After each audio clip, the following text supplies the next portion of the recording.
नमस्कार। Divine healing channel की Hindi audio book series में आपका स्वागत है। लुइस एले की bestseller book you can heal your life की हिंदी ऑडियो बुक मैं आपके साथ शेयर कर रही हूँ, जिसके 4 अध्याय पूरे हो चुके हैं, जिसे आप इस चैनल की प्लेलिस्ट में जाके सुन सकते हैं। आज हम 5वां अध्याय शुरू करने जा रहे हैं दोस्तों, जिसमें लेखिका हमें बताती है अब क्या करें। तो चलिए शुरू करते हैं। अध्याय 5, अब हम क्या करें। मैं अपने दृष्टिकोण को समझ रहा हूँ और परिवर्तन लाना चाहता हूँ। अभी तक जो भी अध्याय हमने पढ़े, पहला, दूसरा, तीसरा, चौथा, उसमें हमें लेखिका ने हमें खुद अपने आप को समझना सिखाया, जांचना सिखाया, बताया कि आप खुद अपने विचारों को कैसे समझ सकते हैं, कैसे जांच सकते हैं, हम कहाँ पर गलत सुन रहे थे, कहाँ पर गलत कर रहे थे। अब इस अध्याय में लेखिका हमें बता रही कि हम आगे क्या करें। हमने समझ तो लिया कि हम कहाँ पर गलत हैं, कहाँ पर गलत कर रहे हैं, पर अब आगे हमें क्या करना है, इसके बारे में इस अध्याय में हमें जानकारी मिलेगी। तो चलिए शुरू करते हैं। बदलाव का निर्णय। बहुत से लोग इस स्थिति में अपने जीवन की अव्यवस्था से घबराकर हाथ खड़े कर देते हैं और हार मान लेते हैं। कुछ अन्य अपने आप या जीवन पर क्रोधित हो जाते हैं और वे भी हार मान लेते हैं। हार मानने का अर्थ है यह निर्णय लेना कि अब कुछ भी करना बेकार है और किसी भी प्रकार का परिवर्तन करना असंभव है और कोशिश क्यों करें। बाकी इस तरह है, जो चल रहा है वह चलने दो। कम से कम तुम या तो जानते हो कि उस पीड़ा को कैसे संभालना है, या आप यह सब पसंद नहीं करते, लेकिन इन सब से परिचित है और आप उम्मीद करते हैं कि वह और बदतर नहीं होगा। मेरे लिए गुस्से का अभ्यस्त होने का अर्थ है मूर्ख का ताज पहनकर एक कोने में बैठे रहना।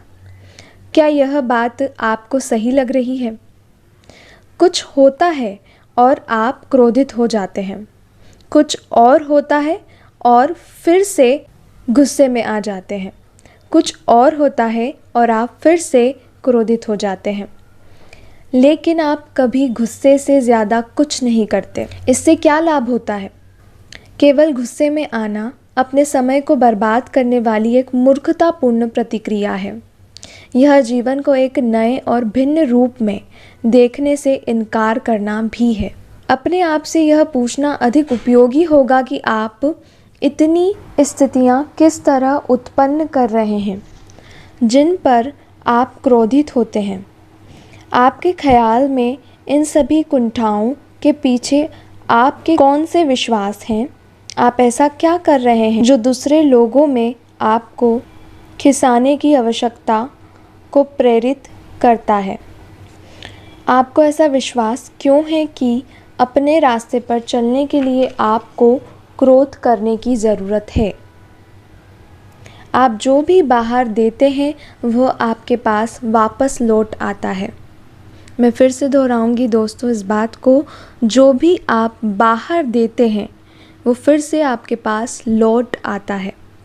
आप जितना गुस्सा करते हैं उतना ही अपने लिए ऐसी परिस्थितियां तैयार करते हैं जिन पर आपको गुस्सा आता है। जैसे मूर्ख का ताज पहनकर एक कोने में बैठे रहना और कुछ न कर पाना। क्या यह अनुच्छेद आपके अंदर क्रोध की भावनाएं उत्पन्न करता है? तीर निशाने पर लगा है। यह ऐसी बात है जिसे आप बदलने के इच्छुक हो सकते हैं। आगे लेखिका बता रही हैं, परिवर्तन का इच्छुक होने का फैसला करें।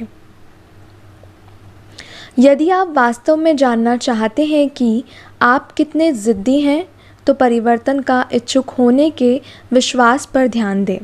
हम सभी अपने जीवन को परिवर्तित देखना चाहते हैं, परिस्थितियों को बेहतर और अधिक आसान बनाना चाहते हैं, लेकिन हम बदलना नहीं चाहते, हम चाहते हैं कि वे बदल जाए। ऐसा करने के लिए हमें अंदर से बदलना होगा। हमें सोचने का अपना तरीका बदलना होगा, बोलने का तरीका बदलना होगा, अपने आप को अभिव्यक्त करने का तरीका बदलना होगा, तभी बाहरी परिवर्तन हो पाएंगे। यह अगला कदम है। अब हम इस बारे में काफ़ी स्पष्ट हैं कि समस्याएं क्या हैं और वे कहाँ से आई हैं। अब बदलने का इच्छुक होने का समय है। मेरे अंदर हमेशा हठ की ही एक प्रवृत्ति रही है। अब भी कभी कभी जब मैं अपने जीवन में कोई बदलाव लाना चाहती हूँ तो यह हठ सामने आ सकता है और अपनी सोच को बदलने के प्रति मेरा प्रतिरोध सशक्त होता है। थोड़ी देर के लिए मैं स्वार्थी, क्रोधित और पराजित हो सकती हूँ। जी हाँ, इतने वर्षों तक मेहनत करने के बावजूद यह सब मेरे अंदर अब चलता रहता है। यह मेरा एक सबक है, लेकिन अब ऐसा जब भी होता है मैं जानती हूँ कि मैं परिवर्तन के एक महत्वपूर्ण बिंदु पर हूँ। हर बार जब मैं अपने जीवन में कोई बदलाव लाने, कुछ और छोड़ने का फैसला करती हूँ, ऐसा करने के लिए मैं अपने भीतर अधिक गहराई में जाती हूँ। हर पुराने विचार की परत को नई सोच से बदला जाना चाहिए। तो मैं पुराने विचार को दृढ़ता से पकड़ती हूँ और उतना ही जानती हूँ कि उसे छोड़ना मेरे लिए सबसे महत्वपूर्ण है। इन चीज़ों को सीखने के बाद ही मैं दूसरों को सिखा सकती हूँ। मेरी राय है कि वास्तव में कई अच्छे शिक्षक खुशहाल परिवारों से नहीं होते जहाँ सब कुछ आसान होता है। वे अधिक पीड़ा व दुख देखकर आते हैं और वे उस स्थिति तक कई परतों को पार करके पहुँचे होते हैं जहाँ अब वे मुक्त होने में दूसरों की मदद कर सकते हैं। अधिकतर अच्छे शिक्षक सीमाओं की गहरी परतों को हटाने के लिए और भी अधिक विचारों को छोड़ने पर लगातार काम करते रहते हैं। यह एक जीवन भर का व्यवसाय बन जाता है। पहले मैं आस्थाओं को छोड़ने के विषय में जिस रूप में काम करती थी और आज जिस रूप में काम करती हूँ, उनमें प्रमुख अंतर यह है कि अब मुझे ऐसा करने के लिए अपने ऊपर क्रोधित नहीं होना पड़ता। अब मैं यह नहीं मानती कि मैं केवल इसलिए एक बुरी इंसान हूँ कि मुझे अपने अंदर बदलाव के लिए कुछ और मिलाना है। घर की सफाई। अब मैं अपने मन मस्तिष्क में जो कार्य करती हूँ वह किसी घर की सफाई करने जैसा है। मैं अपने मन के कमरों से गुजरती हूँ और उनमें मौजूद विचारों व अवस्थाओं की जांच करती हूँ। कुछ को मैं पसंद करती हूँ, इसलिए उन्हें झाड़ पोंछ कर चमका देती हूँ तथा उन्हें और भी उपयोगी बना देती हूँ। कुछ को मैं हटाने या मरम्मत की ज़रूरत महसूस करती हूँ और उस कार्य में लग जाती हूँ। कुछ पिछले दिन के अखबार, पुरानी पत्रिकाओं या कपड़ों की तरह होते हैं जो अब उपयुक्त नहीं रह गए। उन्हें मैं या तो छोड़ देती हूँ या कूड़ेदान में फेंक देती हूँ, साथ ही उन्हें हमेशा के लिए जाने देती हूँ। मेरे लिए ऐसा करने की प्रतिक्रिया में क्रोधित होना या स्वयं को एक बुरा व्यक्ति महसूस करना आवश्यक नहीं है। इसके बाद लेखिका ने यहाँ पर एक अभ्यास हमारे साथ साझा किया है दोस्तों, जिसका नाम है मैं बदलना चाहता हूँ। चलिए इस दृढ़ वचन को प्रयोग करते हैं। मैं बदलना चाहता हूँ। इसे बार बार दोहराएं। मैं बदलना चाहता हूँ, मैं बदलना चाहता हूँ। आप ऐसा करते समय अपने गले को स्पर्श कर सकते हैं। गला शरीर का ऊर्जा केंद्र है जहाँ परिवर्तन होता है।